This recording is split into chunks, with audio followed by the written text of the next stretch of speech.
I'm here with Andy Hall of Long Beach Wilson.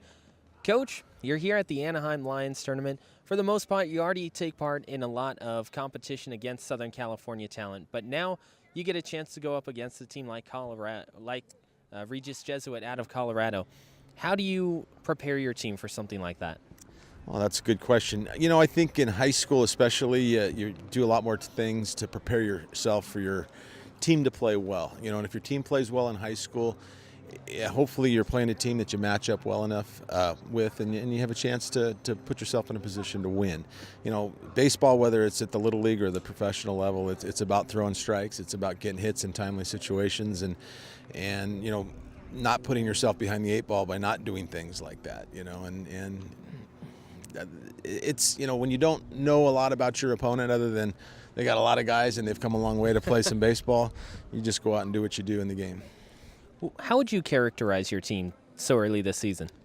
You know, I think we're pretty athletic. I think that unfortunately we've struggled to score runs, but we've pitched fairly well enough to keep ourselves in just about every game. We were blown out here at in the Loera tournament against Servite the first day of the season. But every other game we've played seems like it's been a one-run game or a two-run game.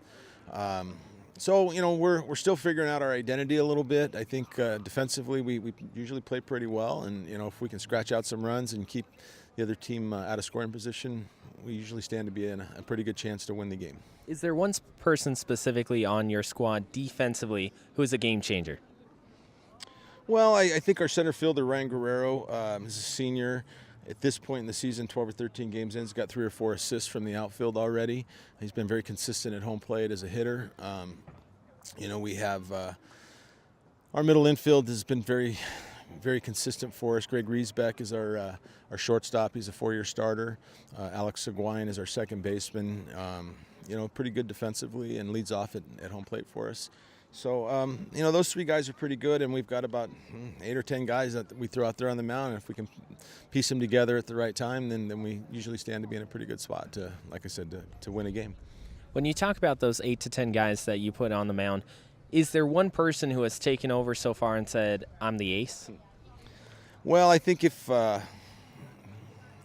you looked at the stats, there would be one guy, Nick Endress, has had, I think, 2 or 3 complete games for us so far. But he, you know, we do have 7 or 8 other guys that aren't dominating, but they throw strikes and they give our defense a chance to make some plays. And so, you know, I guess our number one would probably at this point would be Nick Endress. But like I said, the other guys, you know, like to compete as well and put us in positions, good positions. When you start off the season in these types of tournaments, how do you use it to prepare for league? Well, that's a great question also. You know, obviously this will be we're in the midst of our 3rd tournament right now. When we get finished playing next Wednesday, we'll have completed 17 games already of our 31 that we're going to play. So we're going to be pretty well front-loaded with, you know, competition and playing good teams and a variety of teams. And when we go back, we'll have, I think, 8 or 9 league games left. And so hopefully what we've done in this tournament, and the Loera tournament, the Redondo tournament, and everything else will well prepare us for, you know, success in our league schedule. In league schedule, of course, you have top rivals, such as one being Long Beach Poly. How do you make sure that your squad keeps the same intensity that they would have for a rivalry game, but also transfer it to the beginning of the year? Well, you know, in the Moore League, the schools are so close together. We're all within about 2 miles of each other. There's 7 teams in the Moore League, but 6 of them are, like I said, all really, really close to one another. And so all the kids have grown up playing with each other or against each other, going to school together. Sometimes, you know, it comes time to make a decision about high school. You divide your friendships and go different ways. And so that generally tends to make for really, really competitive league competitions in our league, which is fun because we play at Blair Field where Long Beach State plays, and usually there's a doubleheader there a couple nights a week, and there's a lot of excitement. And it doesn't take much for our guys to get up to play league games against Poly or Milliken or Lakewood or any of the others in our league. When you talk about playing at Blair Field, do you think that it helps you to be able to instruct your team when they get to see a team like Long Beach State play on the exact same field? Well, I think if there's an advantage, it can come into effect where, you know, you get to the playoffs and you play teams maybe from an area that doesn't have bigger fences like Blair Field does, and it seems to be at a bit of an advantage. You guys will come in and be used to playing in smaller parks, and balls that get hit for home runs in smaller parks tend to be what we call Blair Field outs.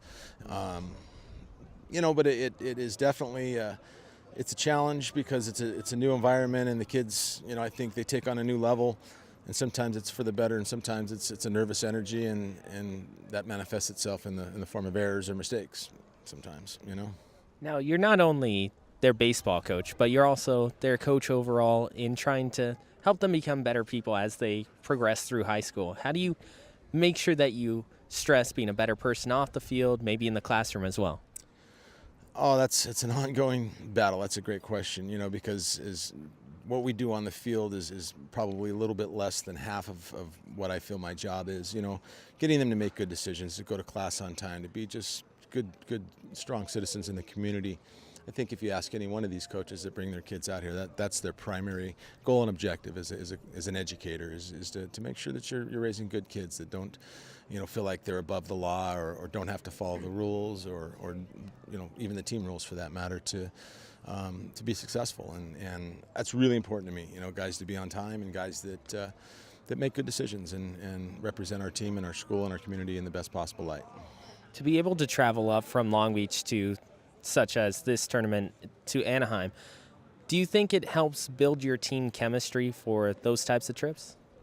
Well, we're not far. I was able to go home after the morning game today and have some lunch and come back. So, it's a little different for us than it would be for this team from Jesuit here in Colorado and Reno that we played this morning, because I think there's an inherent benefit and value for teams to be able to travel and spend 3 or 4 nights together and play some games and sightsee and whatnot in beautiful Southern California. But I think for us, we still get the benefit because we're close to home and we get to play, like I said, some teams that we don't know or normally get to play, and it's all about, it's all another step in the journey. The season isn't one thing. It's a journey. It's the destination is the journey, so to speak, if you know what I mean. We learn a lot about ourselves. We learn a lot about our teammates, and our opponents throughout that journey. Well, thank you, Coach. You're welcome. We want to wish you the best of luck in this tournament and the rest of the season as well. You're welcome. Thank you very much.